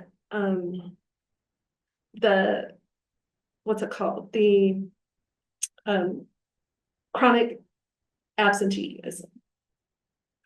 Okay, I just looked this up and I was like, I didn't know he was looking on this. So if you don't know what I'm talking about, we'll talk. Are you sure it's my bill? Well, No, I'm not. That's the issue. We can talk about this offline. okay. Okay, so, you know, there are also things that are really important in District 5, but are really important to, like, the overlap of District 5 and District 6, or the overlap in District 5 and District 7. So I just want to encourage our community council, and especially our board, to start participating in these legislative things more, and, you know, having it be more of an internal focus. So does anybody have any specific questions for Grant? Any comments? Okay, I also should introduce Erica. Erica's running for D5. So she is hoping to get elected to take Councilman Mono's position. So she's going to be joining us. We're meeting a lot offline just to be like, so I can feel her brain and all the things that we want her to. Anyway, we don't know who else will be running. We will give you an opportunity to introduce yourself and at another meeting when we have more time, as you and I talked about, but she will be at our meetings. So yeah, I did, because you're the only person who hasn't been introduced in the room by Jeff Martin. So David, did you have any startling questions? Going back to the Senate Bill 195. I mean, basically, I was reading it really quick, but, and you, know more about than probably anyone here. But does it require the city to coordinate with the state as far as traffic planning? Are they gonna require some sort of report to the State Transportation Committee? Yes. And I'll give you that good authority. And what, I mean, and you know, that sounds very bureaucratic to me. I mean, there's a lot of planning going on. I don't care what they plan stuff. Personally, as it says, I just don't want my streets to be changed a whole lot to be unlivable. So what does this bill, what does the bill do that is so perhaps negative for the city? Or is it just that the city now has to talk to the state about what they're doing? My understanding is that a territorial thing, or is it really gonna affect my street? It's a moratorium for a couple of years. They're doing this traffic study. They don't want to change up the infrastructure of the streets while they do the study. And so it's not necessarily that the state's going in and changing your streets, it's that the city can't move forward with some modifications to your street that might have been in the works. Okay. And so hopefully that clarifies your question. It's a little bit of a sloppy answer and I owe you a better explanation. The details of the bill, I do not know off the top of my head. Okay. But if you need more details, we can look into it. I get that to you. Okay, so there's a moratorium. Well, the big thing is, you know, the big thing, and the reason why this has risen to the top, in addition, so the biggest things of concern from the session, concern to a majority, were the the flag bans. It's a flag ban, but unfortunately it ended up being mostly targeted to pride flags. But then the HB 167, which was the union busting bill, which of course, you know, we could talk about that some other time. But this 195 was the thing that really affected the city of Salt Lake the most, because it essentially puts a moratorium like on the mayor's green loop and just things that everybody has done, taxpayers have been working on in Salt Lake City for the last 10 years. And suddenly the state says, oh, well, that's wasted money because we are gonna just tell you how to do your streets.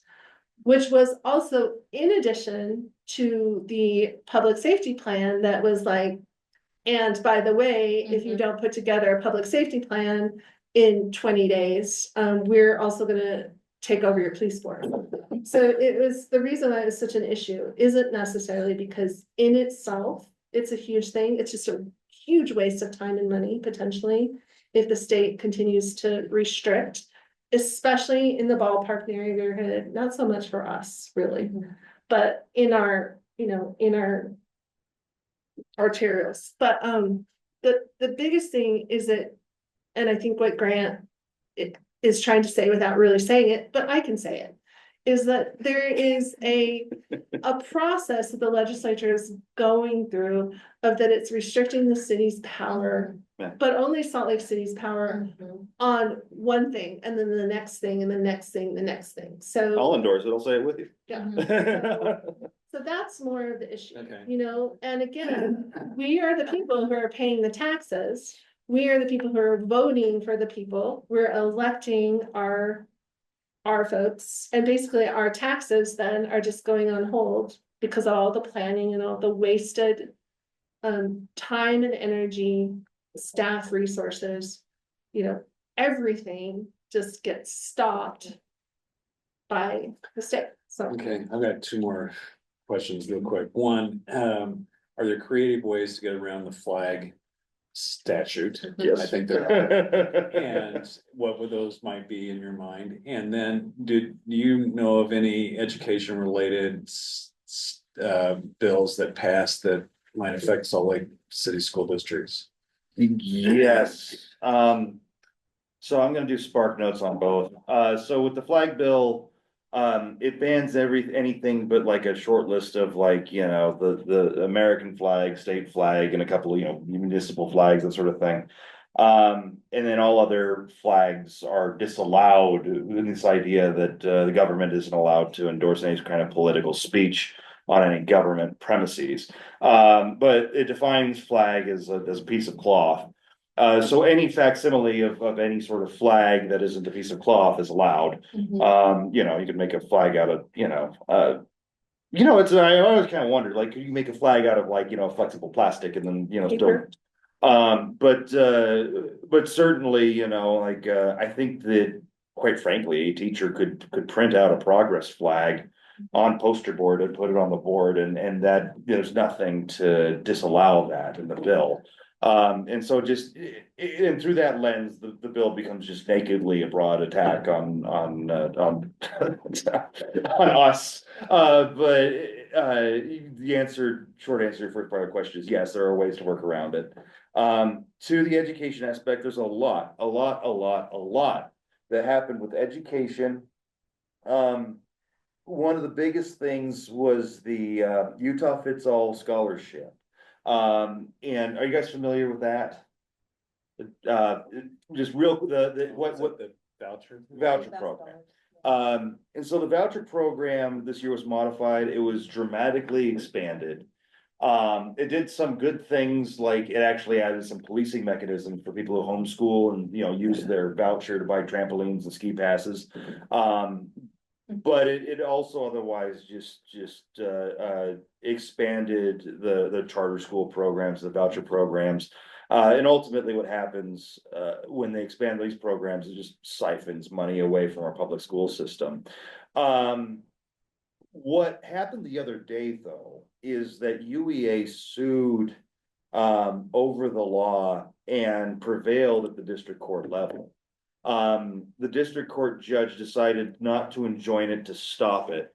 but ruled that she believed it was unconstitutional, and now it's going up to the Utah Supreme Court for final analysis. So it is possible that the voucher program in Utah might die at the Supreme Court here within the next year. We'll see what they do with it.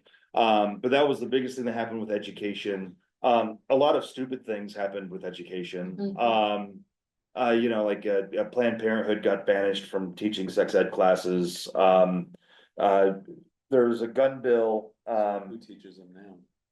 Oh, well, Anybody but Planned Parenthood. no, that That's was, they got exactly it. singled out. That was That's it. Anybody but Planned Parenthood. Okay. It was, I mean, it was, you could. Yeah. It's the same curriculum. It wasn't an abortion-based curriculum. It was an objective curriculum that was approved by the school board, but Planned Parenthood specifically can't do it anymore.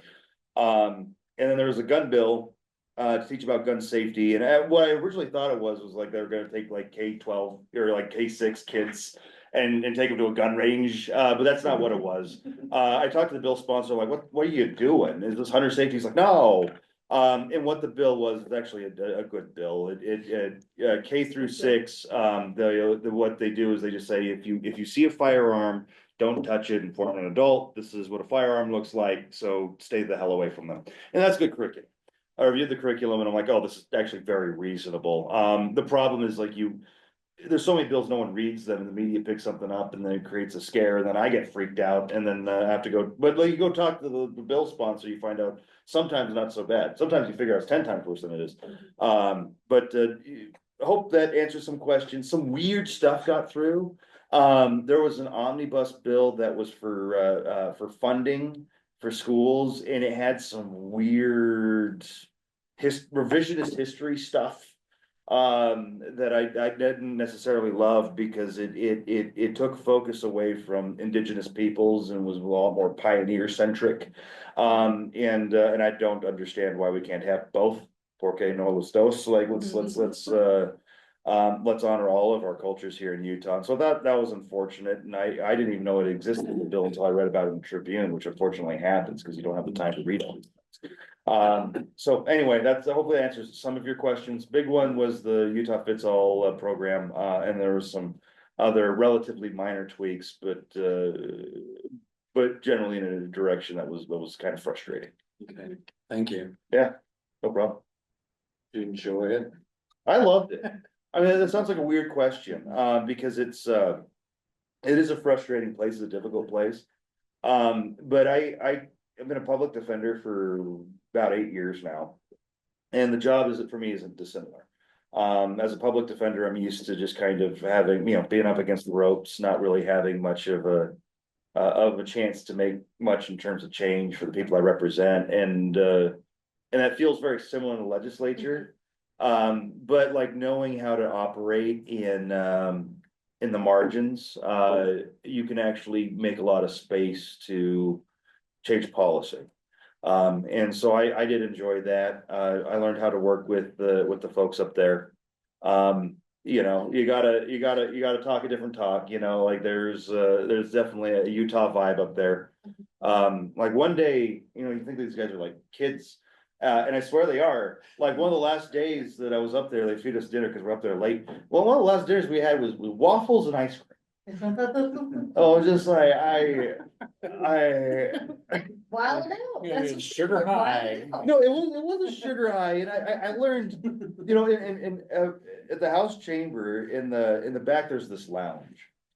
And when I first started my first week, I was like sitting there, I was trying really hard to read all the bills and make like informed decisions, yes or no. And I noticed like no one else is sitting on the floor. Like everyone else is like coming out of these doors and voting up or down and then like disappearing again. Like it's like, like the NASDAQ, yeah, no. And so like I went in the back and there's this lounge and there's this place where a coffee maker should be. And there's no coffee. It's just a soda machine. And they got the syrup to make a dirty soda. And like everyone's back there. It's the water cooler.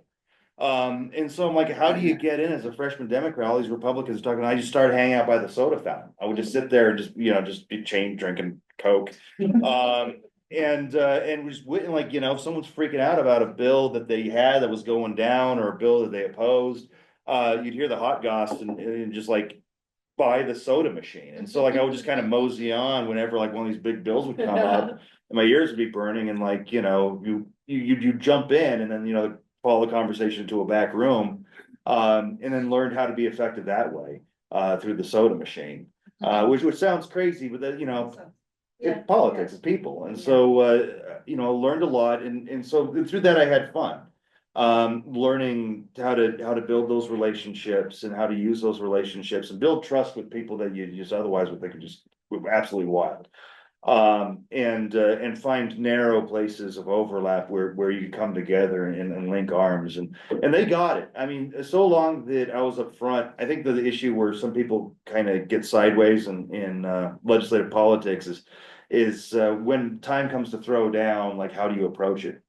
If you just go in and put someone on blast, you're gonna burn that bridge. If I saw a bad bill come up and I knew that person, I would call them up on the floor. I'd go to their office and talk to them and see if we could, actually work out compromise or something like that. And if there's something I could help them out with, and if there was nothing we could do, I could just, I just said the same thing I would tell the prosecutor in court, like we're gonna have to just fight this on the floor, and that's fine. And you don't, bring any sort of personal insults or vendettas into it. You just keep building those bridges and maintaining those bridges, even when you have to, make some difficult advocacy decisions.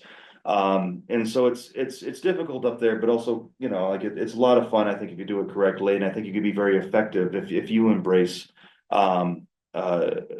those aspects of the political spectrum up there. So good question. Sorry, I've talked too much. This is like, I don't want to hold you guys after.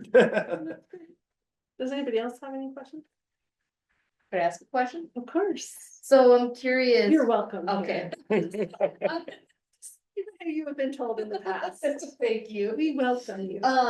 I'm curious, and we really saw this with this legislative session and last year's as well, but where there's an increasing, what I would say is state overreach, the erosion of local control of cities like Salt Lake City to make decisions that are within its realm of decision making. And so I'm curious if you anticipate seeing more of that coming, and if you have connected with other state legislators in other cities, in other states, where they also experience some difficulties in a supermajority. That's a good question. And I have been meaning to reach out to, because I know some legislators in Wyoming, and Jackson is just sort of like the blue bubble over there, and like Idaho particularly is really difficult.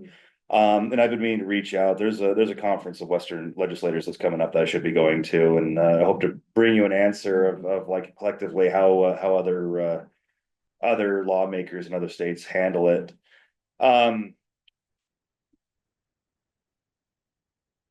But as far as like looking down the road, whether or not other state legislators are looking to erode our local control really depends.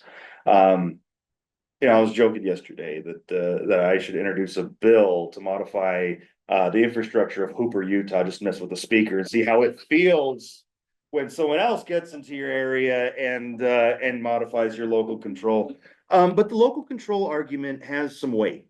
And I'm not alone. When I say local control, it resonates. So like the representatives from Washington County feel it too, because and for a very different reason. I mean, like when they're complaining about local control, we tend to like it because it's environmental regulations that are preventing suburban sprawl in Washington County.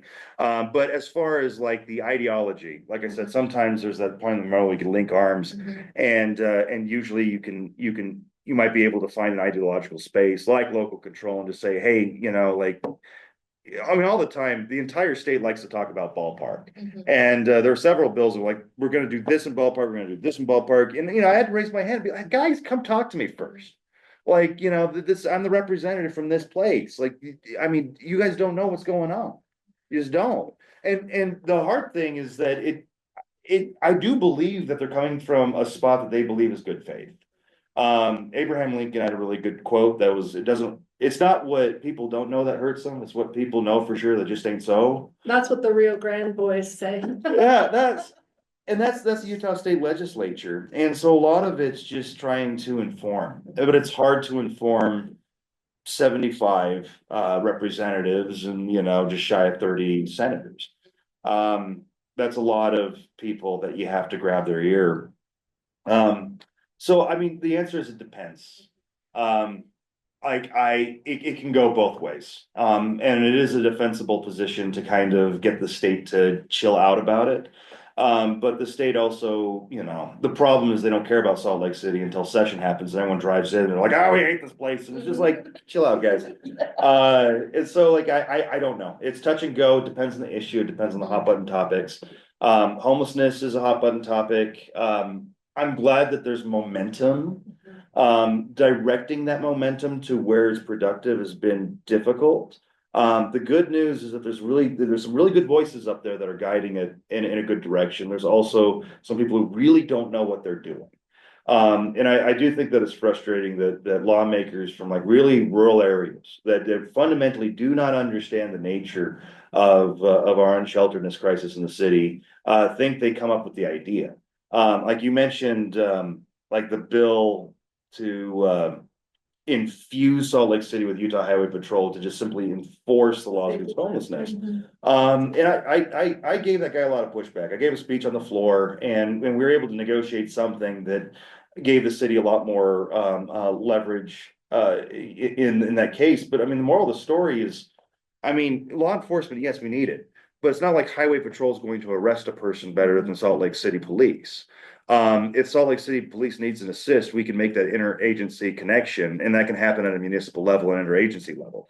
The issue is much broader. If you're going to enforce homelessness, you need to have follow through. You can't just take everyone to the jail, book them in, so that way they're released 6 hours later and congregate over, you know, the Jordan River Parkway and then migrate back out. Right by the jail. Right. And then just keep. Right, like you have to, if you're gonna put that kind of money into it, you need to use substance abuse resources, mental health resources. That actually take people and have the ability to take people in, and then long-term. A strategy to stabilize people both in short-term living situations and then long-term living situations. It's a very difficult thing to map, but it's very possible. The issue is resources. And if you're gonna put resources, you can't just funnel it straight into highway patrol. You need to have a follow-through and cohesive long-term strategy. And so like after that was the assistant majority whip that introduced that bill, I was like, yeah. But the good news is they did listen to some degree. And we did start making some progress. There were some bills that started off really kind of draconian and started becoming a little bit more understanding and substantive as we creep towards a potential solution. And I hope that we get that momentum, because I think we can keep gearing that momentum. I mean, so long that there's interest in our homelessness crisis in Salt Lake City, we can get money from the state. My hope is that they maintain that interest and bother to educate themselves about the nature of our situation, as opposed to just imposing what they believe is a solution. Anyway, I'll end my diatribe. Thank you for listening to my TED Talk. It's long-winded. Well, no, to really just like hit home what Grant is saying is something we also talked about, is like that working on, I mean, the interim is like right now, people are developing these ideas, and we're already hearing about super intense ideas that are coming through our connections to the state. And, you know, people are already asking for our help to try and, you know, get ahead of it. Cause I don't think we were ahead of it. I think we got caught off guard, right? So I think that, you know, to Grant's point, we're starting to work on legislation right now. And what happens during this time is gonna be really important for DeFi. So, you know, I'm inviting everybody again at the meeting to join in on our land use and transportation committee, because these are things that we started to talk about. And we're separating off committees to work on projects, to work specifically with our elected officials. So I know, I mean, we've had some great turnouts, but I don't think, other than 3 of us, there hasn't been a very consistent presence from our community. So we need to get more people involved in that. So thanks, Grant. Thank you. Thanks for having me. Like, let us know what you need to make your job more easier, because that is hard. That's the hard part. We never know. Every elected official has a different thing that they want or need, and sometimes they just don't tell us in a way that at least I understand, but I don't think a lot of people do understand. Communicate to me in real time. I pay attention. Okay. Don't be silent and get mad at me after the fact. Tell me while it's happening so I can do something about That's my job. it. People take out all your public on me at my house. I'm gonna just put up a sign, not in session today. So anyway, we really appreciate it. And again, we will be in touch, now that everybody here knows what we're doing. I'm gonna quickly run over the last of our, agenda, because it's just informative, and I just want to put it on our record real quick. ELPCO business, so we did receive a neighborhood engagement, funds from the city. We also received some ACE funding awards for the 9th and 9th Street Festival.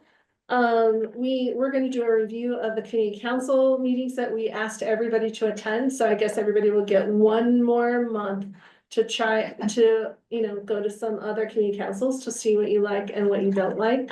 I know that Robert did, and Jeanette and I have been, and so, but I'm very serious about this, because our board and our constituents need to start looking at what other people are doing, to come up with like good ideas on how we can engage our community better, because our small meetings, not so great.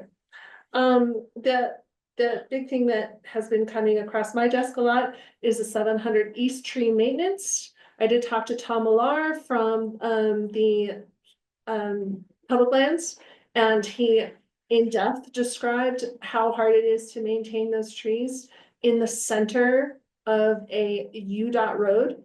Same issues that they also have up on Foothill. They're doing their best, but they have to close down lanes of traffic in order to do the tree maintenance. But we should expect more watering to happen to those trees. As you all know, ELPCO paid for those trees. Couple decades ago now, but they do draw a lot of attention as they're starting to die off. And people want to replicate that in a CIP. We have reached out to those individuals and let them know that the city probably will not be replicating that model of tree medians in the same way on UDOT roads. It's just too complicated. Let's see. Then the 9th landscaping, it looks like Christina will not be having to do the 9th and 9th landscaping again this season, which, as you know, I've been doing since road construction ended, and especially to make it nice for our street festival. There was some mix up as to who was supposed to be doing it, and I finally cornered folks. It only took me 9 months, but we did actually get some feedback, and they did. Well, now they've apparently, there's a lot, we could talk about it offline, but apparently Public Lands will be doing, the corners and down the center again. They have taken that back under their purview. And we have already seen them clearing out the weeds. So we've already successfully had a spring cleanup there. So thanks to those guys for getting that done. Then I just wanted to give a quick update on ELPCO's Affordable Living Initiative, which is now what we call our Land Use and Transportation Committee. Now that this is a citywide endeavor, we were told that we could access some funds, again, for our Land Use Committee, but I decided not to apply for those just because I wanted to have a little bit clearer idea of what direction our committee wanted to take that. It's been very successful. We've had huge turnout, full room every single time, with people from all over the city weighing in on land use and transportation issues. So far we've talked about the form-based consolidation, RMF 35 and 45. Oh, to be clear about the form-based consolidation, we have agreed, community council, to support that. And the city council is now going through final changes to that before it will be a public hearing, and our letter has been ready to go for quite a while. So we're weighing in on that. The RMF 3545 zoning consolidation has hit a lot of issues citywide. Not a big deal for ELPCO, so we're just listening to see what some of our peer community councils are thinking and what problems they're having. We'll get into that later. Lake Street is happening. They just finished the underground utilities. they've taken off the no parking signs, but we have been in communication with Chrissy Gilmore to get some more updates. There's some weird Zillow listings happening. That, have you been following this? Yeah. Yeah, in my emails. Yeah. We don't have enough information to provide many details. I just wanted to put it out there as something that we are following closely. We worked with our friends in D4 with the Central City Neighborhood Council, who are concerned that their neighborhood is becoming basically a low income or service provider neighborhood, a lot like what we used to see in Ballpark, which is also happening in Fair Park. That conversation is ongoing, but the city council did agree with us, ELPCO, in that it's hard for when people purchase land, they have property rights, and the city and community councils don't get to tell people where to purchase land and what to do with their land once they've purchased it. So there has been some great dialogue around that. And then we had a long, that basically previewed the economic benefits of the constituent-led Rio Grande plan, which would be the bearing of the train. And I don't know if you've read the newspaper last couple of days, but these young men, Andrew, who's on our board, is part of their board of directors, got together with Utah State University to put together the economic aspects of that plan. If you remember, when they first proposed the plan, the city did a little analysis, an RDA analysis, which is now the CRA analysis, and found it to be way too expensive. And the Rio Grande boys, as we love to call them, have sort of hit back with a economic analysis of their own that is been blasting on all the news sources this week. So again, to be clear, ELPCO's Land Use and Transportation Committee is not about drawing a conclusion or taking a side on city-wide projects, but because the Rio Grande plan is a constituent-led project, we bring it to our board members and, invite people from all around the city to get into the weeds on these concepts. And then they can take that home to their own constituencies and discuss whether they feel like they should support it or not. We're not there to convince other community councils or other people what they should believe, just to get deeper into complex city issues that we don't feel like our elected officials help us understand, before we are asked to put ideas together. So if there's no new business, is there any new business? Anything that anybody would like to talk about at a future meeting or would like to talk about tonight? Marshall, any new business? Are you good?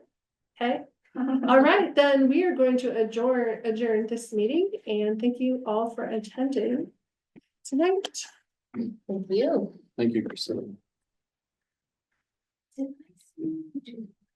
Yeah. The surgery, we did our final together. Yeah, we did. Yeah. That was good to see you. Congratulations. Thank you. Yeah, be friends.